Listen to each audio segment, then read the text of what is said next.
Israeli Prime Minister Benjamin Netanyahu is pretty happy with President Trump and wasted no time telling the pro-Israel crowd at the AIPAC policy conference. It's especially great to be in America's capital now that he has recognized Jerusalem as Israel's capital.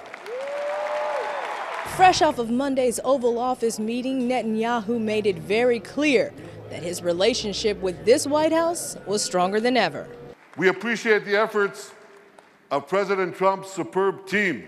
Thank you all for your hard work for peace. When it comes to the state of Israel, Netanyahu got right to it, breaking down what he calls the good, bad, and beautiful facing the country. The good?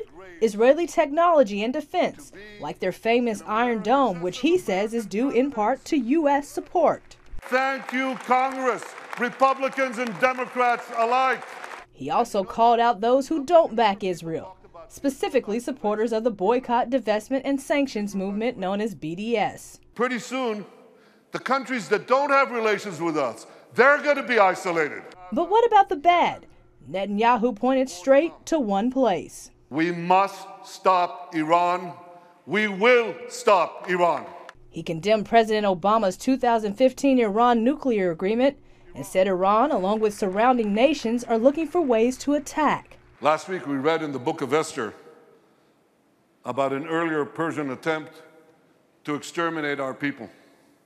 They failed then, they'll fail now. Netanyahu's list didn't include his mounting legal troubles. On Monday, a former top aide agreed to turn state's evidence against the prime minister in a potential bribery charge. Instead, Netanyahu focused on what he calls the beautiful, U.S.-Israel relations, especially when it comes to pro-Israel legislation. Israel hopes that the passage of the Taylor Force Act will make clear to President Abbas that America has zero tolerance for terror. That call for congressional support was clear at AIPAC, with congressmen from both sides of the aisle vowing to back the Jewish state. The security of the United States is strong when our bond with Israel is strong. But while there may be bipartisan support on Capitol Hill, Senator Marco Rubio says it's a different story in the classroom. I'm deeply concerned about what's happening in many American college campuses and the sort of embedded anti-Semitism that we see. Now, over the last couple of days, about 3,600 students have made their way through AIPAC. And that's exactly what organizers say they want to see, a future built on a solid foundation of U.S.-Israel relations. Amber Strong, CBN News, Washington.